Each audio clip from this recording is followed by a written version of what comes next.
서점 챈들러입니다. 오늘은 제임스 조이스의 율리세스 그 5번째 에피소드인 로터스 이터스 장을 정리해 보겠습니다. 이 장은 로터스라는 열매를 먹은 자들이라고 번역할 수 있겠는데요.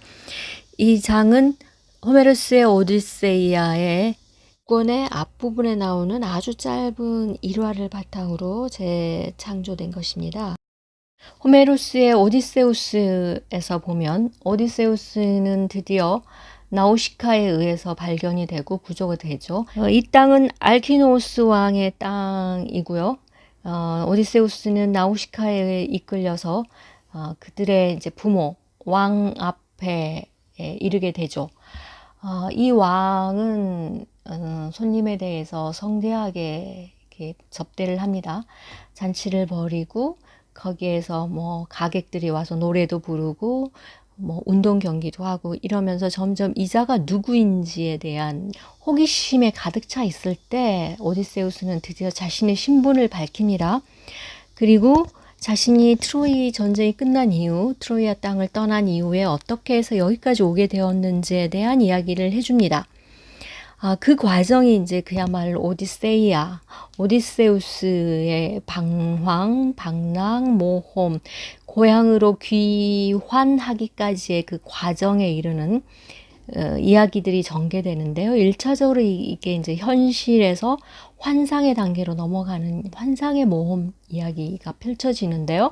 그 장이 이제 6권, 7권, 8권, 9권 이렇게 이어집니다. 본격적인 이 9권의 핵심 이야기는 바로 퀴클롭스 이야기가 핵심입니다. 예전에 이야기를 해드렸던 그 포세이돈의 아들 폴리페머스의 땅, 외눈박이 식인 거인들이 사는 그 땅에 들어가서 겪게 되는 오디세우스의 모험 이야기가 본격적으로 되기 전에 이제 트로야 전쟁이 끝나고 고향으로 가기 위해서 항해하던 도중 역시나 폭풍을 만나서 겨우겨우 살아남은 자들이 이제 배를 이끌고 표류하게 된 땅입니다.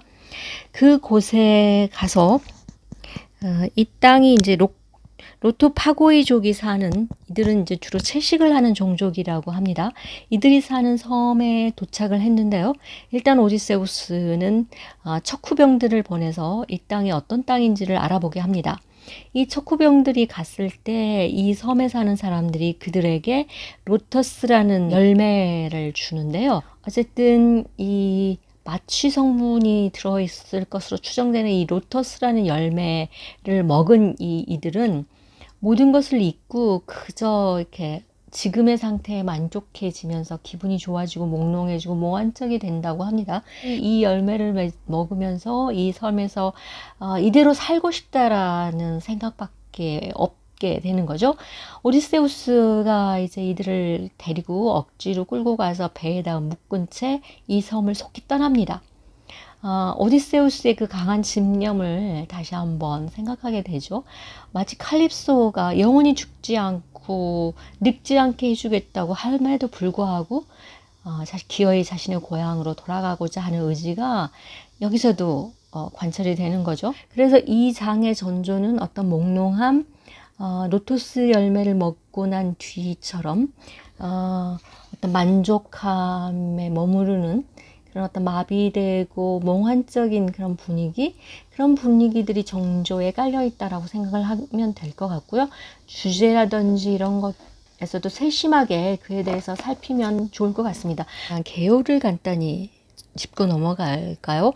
시간은 오전 10시고요. 장소는 목욕탕입니다. 터키식 목욕탕이라고 나중에 제일 마지막에 이제 도달하는 곳인데요. 여기서의 어떤 분과 학물은 식물학과 화학입니다. 두 가지가 다 연계가 됩니다. 여기서는. 그 다음에 지난 장부터 새롭게 나온 인체의 장기, 여기서는 생식기가 상징적인 의미를 갖고 있고요. 또 여기서 이 장에서의 상징은 유카리스트, 성체 성사이고요. 기법은 나르시시즘, 아무래도 독백, 그리고 로토스 이터스가 가지고 있는 몽환, 뭐 이런 의미와도 관련이 있지 않은가 싶습니다. 그 다음에 줄거리를 간단히 정리를 해보면요. 이제 우리의 블룸은 집을 나와서 더블린 남쪽에 있는 리피강 부둣가에서부터 여정을 시작을 합니다. 길을 한 바퀴 돌아서 어딘가로 향하는데요. 블룸이 향하는 곳은 웨스트랜드 로우 기차역에 있는 한 우체국입니다. 거기서 사서함을 통해서 자신에게 온 편지를 찾고요. 마사 클리포드라는 블룸이 편지를 주고받으면서 연정을 키워가고 있는 상대이죠. 그 여자에게서 온 편지를 가지고 나오다가 맥코이라는 친구를 만나게 됩니다. 맥코이와의 이야기, 그리고 그를 보내고 나서 몰리가 부탁한 화장수, 로션이라고도 하는데요.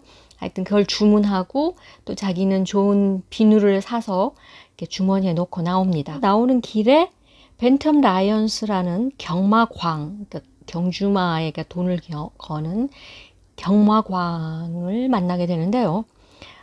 이 사람과 이제 경마와 관련된 또 이야기를 하게 됩니다. 이것도 역시 로투스라는 의미와도 관련이 있고요. 그리고 마지막으로 이제 목욕탕. 사실은 이 목욕탕이 목적지가 아니었어요. 이 장의 주된 목적은 바로 마사 클리포드에게서 온 편지를 찾기 위해서 떠나는 여정이었거든요. 그리고 그 편지를 찾아서 몰래 잊고 나서 장례식에 참석하는 일, 그 일까지의 시간이 남아서 근처에 있는 목욕탕으로 가는 것. 이게 이 장의 이제 블룸의 여정입니다.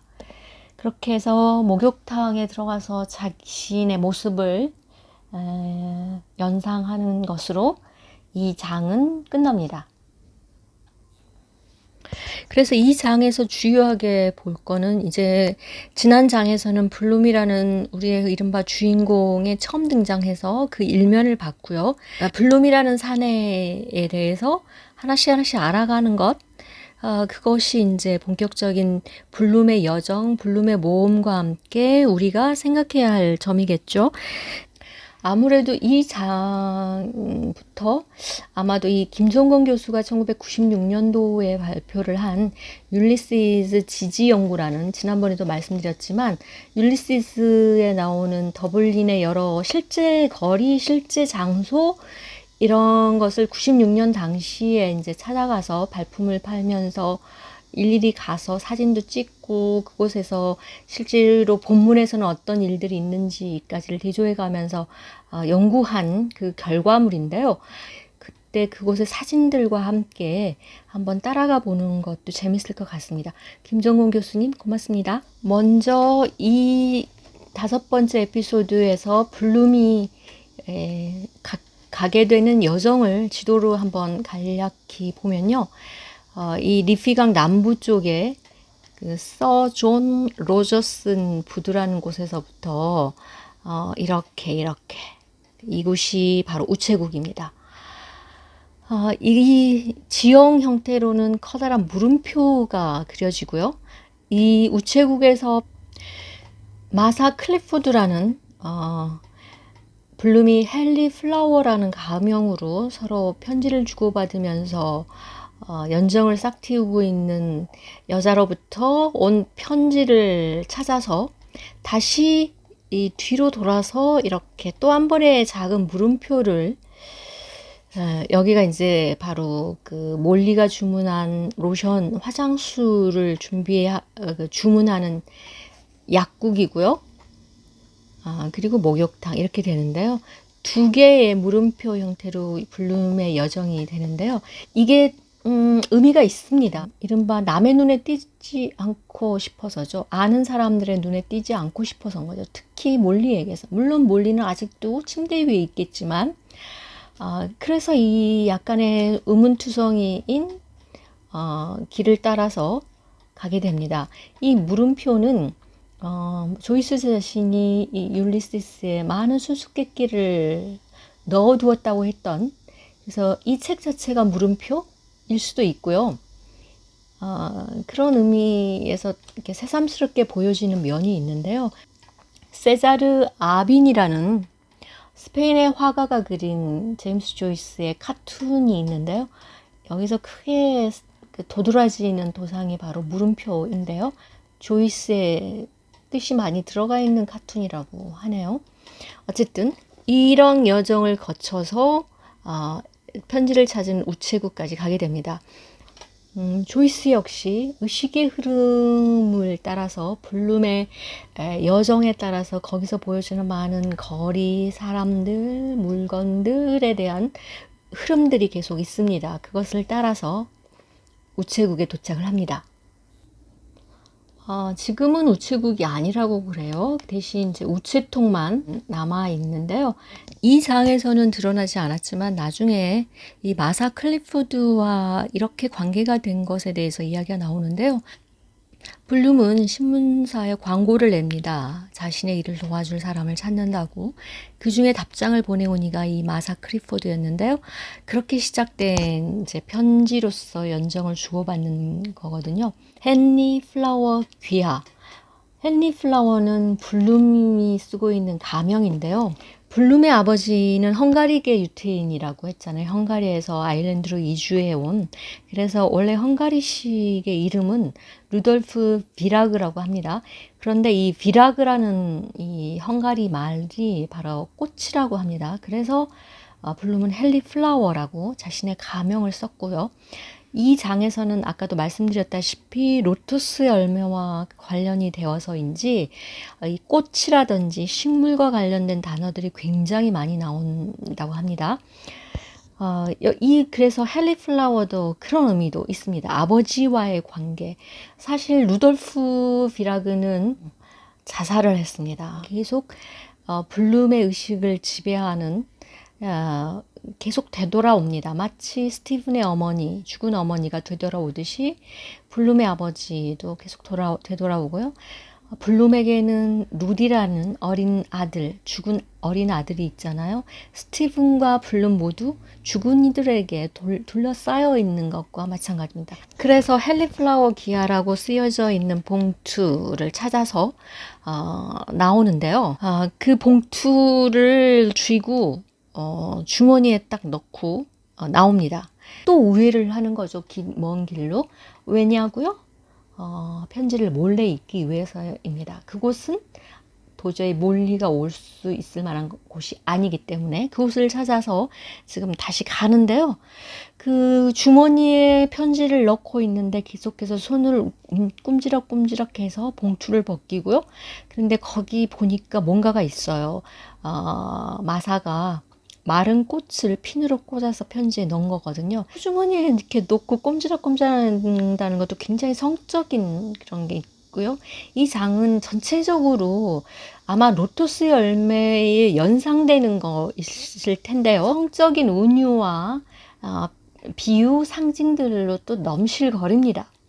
이때 핀도 어떤 면에서는 그런 의미가 있고요. 여기서 보여지는 블룸의 모습은 굉장히 의문스러운 느낌이 있습니다. 편지를 이제 만지작거리고 있는 그때 맥코이라는 친구와 조우합니다. 이 우연이라는 게 이 율리시스 전반에 굉장히 넘치는데요. 이 우연이라는 것도 조이스에게는 굉장히 중요한 주제 모티프라고 할까요? 그런 게 있습니다. 이게 이제 모더니즘 소설에서도 굉장히 적극적으로 사용되는 우연, 그러니까 어떤 플롯 하에서 인과라든지 이런 식으로 굴러가는 게 아니라 우연의 연속일 수도 있고요. 그 우연이 주는 어떤 진실, 이것에 대한 조이스의 관심도 꽤나 컸기 때문에 여기서도 맥코이와 우연히 만납니다. 이 제목도 되게 코믹하고 재미있거든요. 이럴 때 사람을 만나다니 싫다라고 하면서 이제 서로 만나서 대화를 합니다. 블룸 어디 가는 거야? 예, 맥코이 딱히 정한 건 없어. 이렇게 처음 만나서 어색한 대화를 하면서요. 그럼에도 불구하고 대화는 하지만 블룸은 계속해서 주머니에 넣은 그 손과 편지에 더 집중이 되어 있습니다. 맥코이의 아내도 몰리만큼은 아니더라도 어느 정도 알려져 있는 가수입니다. 과거가 있는데요. 맥코이와의 관계에서는 이 부인의 순회 공연에서 이 블룸에게서 여행 가방을 빌렸던 적이 있었나 봐요. 그런데 그 가방을 돌려받지 못했어요. 그런데 맥코이는 블룸에게만이 아니라 또 다른 이에게도 가방을 빌렸다가 그 가방 역시 주인이 돌려받지 못한 일이 있었다는 거죠. 블룸은 그걸 기억하고 있습니다. 그래서 겉도는 대화와 빨리 맥코이를 떨쳐버리고 어디로 가서 편지를 읽고자 하는 마음만이 가득한데요.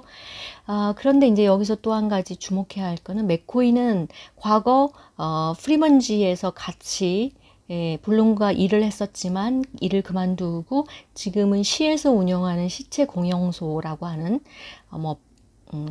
연고가 없는 시체들은 이런 것들을 다루는 아마 그런 곳인 것 같은데요. 시체 공영소에서 일을 하고 있습니다.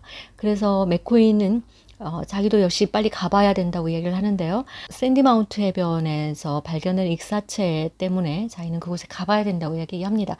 기억하시죠? 첫 장부터 샌디마운트 해변에서 익사자 이야기가 계속 나옵니다. 근데 이 익사라는 게 굉장히 중요한데요. 조이스에게 특유한 어떤 구조라고 할까요? 특유한 모티프가 상승 하강 구조라고 합니다.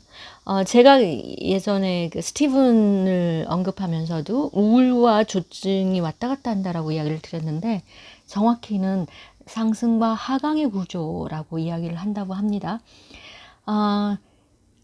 그게 그러니까 에피소드에서도 어떤 그런 흐름이 있어요, 사실은. 이 로터스 이터스 장은 붕 뜬 느낌, 어떤 상승의 느낌이 있어요. 특히 나중에 마지막 부분에서는 굉장히 좋은 날씨, 오늘 같은 날만이 인생에서 계속되기를 바라는 그 블룸의 독백도 있듯이 이 장은 어떤 붕 뜬 듯한 느낌이 전반적인 기조입니다. 그런데 바로 다음은 하데스장이라는 거죠. 죽음의 세계라는, 지하의 세계라는 건데, 이 오디세우스에서 이 하데스 저승의 길은 굉장히 뒷부분에 나옵니다. 그런데 율리시스에서는 에피소드 6번째에 등장하니까 굉장히 빠르게 나오는 거고요. 나우시카에 관련된 것도 다음 뒷부분에 다시 나오는 그런, 그래서 오디세우스의 순서라든지 이런 걸 그대로 갖고 가지는 않는다는 점도 기억해 둬야 될 것 같고요. 그래서 이 익사라는 것이 가지고 있는 스티븐의 그 이카루스, 이 모든 게 다 연관이 됩니다. 태양 가까이까지 올라가다가 결국엔 추락할 수밖에 없는 이 추락, 몰락, 파탄, 파멸, 타락, 이 모든 것과 관련된 추락의 의미, 익사도 역시 떨어진다는 이미지와 연관이 되어 있기 때문에 그 죽음과 익사도 뗄래야 뗄 수 없는 관계가 있습니다. 그래서 이 맥코이는 다시 한번 여기서 익사와 익사체에 대한 이야기를 다시 합니다. 그렇게 해서 일단 맥코이와 이별을 하고요. 맥코이와 헤어진 블룸은 이 역사 뒤쪽의 거리인데요. 이런 곳에 몰리고 올 리가 없잖아요. 그래서 아내 몰래 읽기 위해서 특별히 그 뒤편에 있는 곳을 찾아서 주머니에 있던 편지를 꺼내서 읽기 시작합니다. 마사가 보낸 편지를 어떻게 볼 것인지에 대해서도 이야기할 게 많은데요. 역시 로터스 이터스와 관련이 있겠죠. 블룸은 이 신문을 사서 가지고 다니다가 이 신문 사이에 편지를 펼쳐놓고 읽습니다. 그야말로 그 몰래 읽는 그 비밀 연애다운 그런 모습이죠. 신문지 사이에 그 편지를 펼쳐놓고 읽는데요. 마사의 편지는 대단히 이제 에로틱한 점이 있습니다. 마사는 블룸을 버릇없는 꼬마라고 지칭을 합니다. 더 좋은 말이 없다고 이야기를 하는데 여기서 이제 중요한 그 말의 유희라고 할까요? 다른 말이 필요 없다. 다른 말은 쓸 수가 없다. 이렇게 하면서 말이라는 단어, 워드라는 단어를 써야 되는데 마사는 세계, 월드라는 단어를 썼습니다. 다른 세계는 없다. 뭐 이렇게 된 거죠. 이 L이라는 그 스펠링도 나중에 뭐 재밌는 이제 그런 것과 연관이 되는데요. 나중에 블룸에서 L자가 빠진 붐이 되는 그런 사용과도 관계가 있다는 얘기도 있고요. 어쨌든 말이 세계가 되는 그런 언어 유희적인 단계가 하나가 나옵니다. 그래서 말과 세계라는 의미로 엮어지는 어떤 중요한 의미도 있고요. 근데 이거는 굳이 뭐 설명을 드리기는 좀 그렇고요. 여기서 보는 마사의 어떤 문법이라든지 마사가 지닌 캐릭터를 좀 느낄 수가 있겠죠. 마사의 이 편지는 블룸에게는 마치 로터스 열매와 같을 수도 있습니다. 몰리와의 사이의 삐걱거림, 그다음에 어떤 성적인 그 주춤함을 상쇄하는 의미일 수도 있고요. 이 편지에서 마사는 끊임없이 자신과 만나야 한다는 이야기를 합니다. 단지 편지로만 주고받을 게 아니라 직접 만나서 실제적인 관계로 가자라는 은근한 요구죠. 그러나 블룸은 더 이상의 관계로 나아가고 싶어 하지 않습니다. 이것은 오디세우스와 마찬가지일 수 있죠. 칼립소라든지 나우시카라든지 어떠한 유혹에서도 더 이상의 그 관계를 가져가지 않으려는 욕망의 주저함이라든지 이런 모습도 보이고요. 그런 생각을 하면서 편지를 읽고 난 블룸은 봉투는 찢어서 버립니다. 그렇게 해서 편지만 이제 모으게 되는데요. 헨리 플라워라는 이름은 그렇게 떨쳐버리는 거죠. 그리고 나서 이제 다시 거리를 다니는데요. 그때 발견하는 곳이 이제 성당입니다. 성가가 진행되는 과정을 보게 됩니다. 이때 이제 그 온갖 종교와 관련된 또 이야기를 하게 되는데요. 아일랜드인들에게 로터스 열매와 같은 것들을 생각해 볼 수 있을 것 같습니다. 종교가 바로 그런 거고요. 또 나중에 뭐 아일랜드 맥주, 기네스 맥주로 대표되는 맥주에 대한 것, 그리고 나중에 또 나오는 경마, 뭐 이런 것들이 아일랜드인들을 사로잡고 있는, 그래서 다른 중요한 독립이라든지 나라에 대한 어떤 발전, 이런 것들에 대해서 좀 더 진화하지 못하는 것, 그런 것들을 생각해 볼 수 있을 것 같습니다. 성당을 나온 뒤에 들른 곳이 약국입니다. 예전에도 몰리의 로션을 이곳에서 주문을 한 적이 있는데요. 블룸은 비록 처방전을 가지고 오지 않았지만 예전에 주문했던 기록이 있기 때문에 그 처방전에 따라서 로션을 주문을 합니다. 그동안에 블룸은 그곳에 있는 여러 약품들이라든지 이것을 보면서 약제사가 하는 어떤 처방 행위, 이것을 연금술사의 역할처럼 보게 됩니다. 그렇게 주문을 하고 나서 자신은 레몬 향이 나는 비누를 사서 주머니에 넣고 약국을 나오게 됩니다. 이 비누도 하루 종일 반복되어서 나타나게 됩니다. 그렇게 비누를 주머니에 넣고 신문을 겨드랑이에 끼고 거리로 나선 블룸은 그곳에서 벤텀 라이언즈라는 옛 친구와 조우하게 됩니다. 두 번째 우연한 만남입니다. 벤텀 라이언즈는 경마광입니다. 바로 그날 1904년 6월 16일에 실제로 에스컷에서는 골든컵 대회가 열리고 있었습니다. 경마광인 벤텀 라이언즈로서는 경마 소식이 궁금하지 않을 수 없었고 블룸이 가지고 있던 신문을 그래서 빼앗게 되는데요. 블룸은 이런 태도가 못마땅했고 빨리 벤텀 라이언즈와 헤어지는 게 낫다라는 생각하에서 신문을 자기가 마침 버리려고 했다, 가지라고 이야기를 합니다. 이때 사용하는 영어, 바로 이 단어가 벤텀 라이언즈의 귀를 솔깃하게 하는데요. 이것은 그 대회에 참가한 경주말 중에 하나였기 때문이죠. 블룸으로서는 알 수 없지만 벤텀 라이언즈에게 이 단어는 굉장히 중요한 정보가 됐고요. 가지라고 하는 신문도 마다하고 벤텀 라이언즈는 이 경주말에 걸기 위해서 재빠르게 자리를 뜹니다. 바로 이런 벤텀 라이언즈의 모습이 경마광으로서 정신적인 경도, 일종의 마비 상황을 우스꽝스럽게 보여줍니다. 또 한편으로는 실제 사건과 또 우연적인 만남, 이런 뭐 유희를 조이스가 나름대로 즐겼다고 할 수 있고요. 바로 이 말이 실제 그 단어의 말이라고 합니다. 실제와 어떤 우연, 그리고 언어의 유희를 통해서 맥락에 따라서 다르게 받아들이는 언어의 유희, 앞서 나왔던 워드와 월드, 그리고 이번, 이렇게 언어적인 유희를 조이스는 즐겼습니다. 이 경마와 관련된 일은 앞으로 계속해서 반복돼서 나옵니다. 이것이 가진 의미 또한 그때그때 이야기할 수 있을 것 같습니다. 그리고 이제 블룸은 시간이 남아서 목욕탕을 가기로 계획을 잡습니다.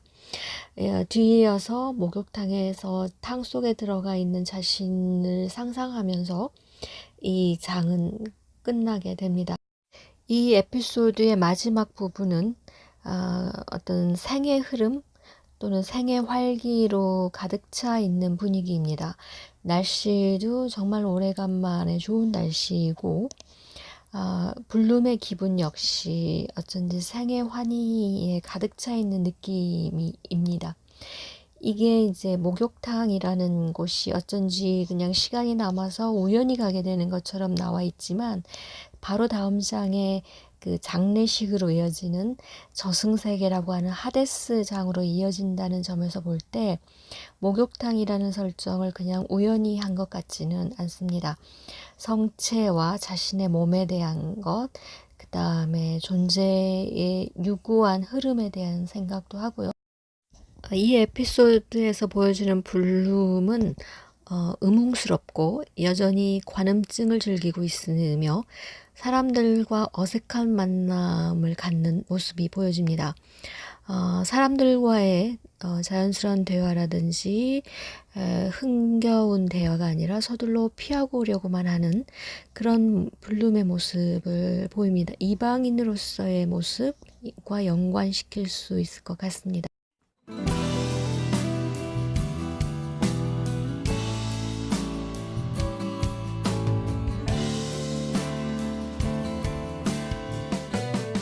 일단 오늘은 여기까지고요. 다음 장에서 다시 찾아오겠습니다. 봐주셔서 고맙습니다. 더운 여름 건강 조심하세요.